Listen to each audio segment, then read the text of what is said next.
बढ़ती तेल की कीमतों को लेकर देश के साथ साथ आज हरियाणा में भी कांग्रेस सड़कों पर उतरी और जोरदार प्रदर्शन किया।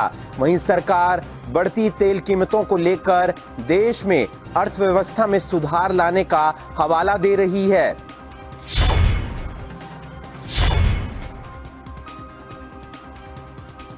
कहीं बैलगाड़ी तो कहीं साइकिल यात्रा तो कहीं गाड़ियों को रस्सी से खींचकर हो रहा ये प्रदर्शन ये साफ करता है कि अब तेल के दाम जैसे जैसे बढ़ेंगे वैसे वैसे सरकार की परेशानी भी बढ़ेगी। पूरे हरियाणा में कांग्रेस ने अपनी पूरी ताकत के साथ सरकार को घेरने का काम किया।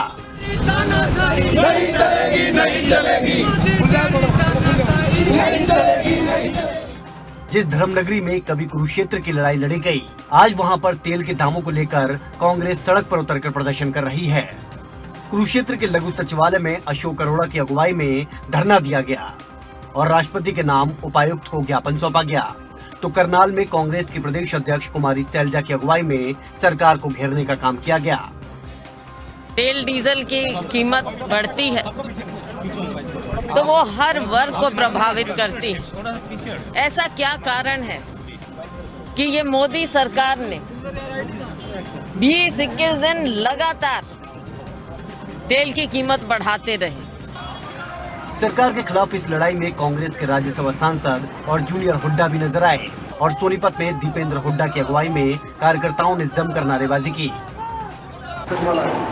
आज जो डीजल और पेट्रोल की कीमतें आसमान पे पहुंचाने का काम इस सरकार ने ऐसे समय में किया जब राहत देने की जरूरत थी। पूरी दुनिया में कच्चे तेल की अंतर्राष्ट्रीय बाजार में कीमतों में रिकॉर्ड गिरावट आने के बाद दुनिया के प्रत्येक देश के अंदर डीजल पेट्रोल सस्ता किया गया ताकि कोरोना काल में कुछ राहत किसान को और गरीब को मध्यम वर्ग को दी जा सके। मगर हिंदुस्तान के अंदर, भारत के अंदर ये इसी समय जब राहत देने की जरूरत थी तो राहत के नाम पे तो ढकोसला 20 लाख करोड़ का पैकेज, तो कहाँ गए 20 लाख करोड़, किसके पास गए?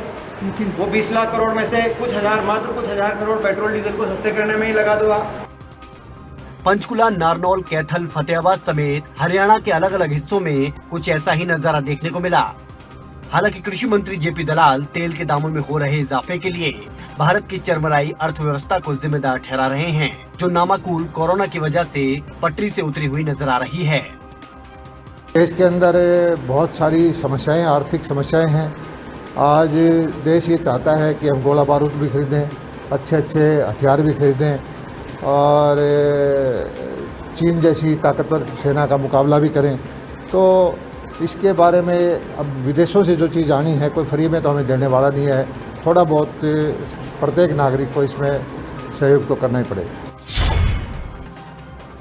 कोरोना काल में कई मुद्दों पर सरकार को विपक्ष के शब्दभेदी बाणों का प्रहार सहना पड़ा है और हालात ऐसे हैं कि सरकार के पास भी इनका कोई जवाब नहीं है। अब अर्थव्यवस्था को तो पटरी पर लाना है तो कहीं ना कहीं से खजाने को भरने का प्रयास करना होगा, चाहे वो विरोध सहकर ही क्यों ना हो।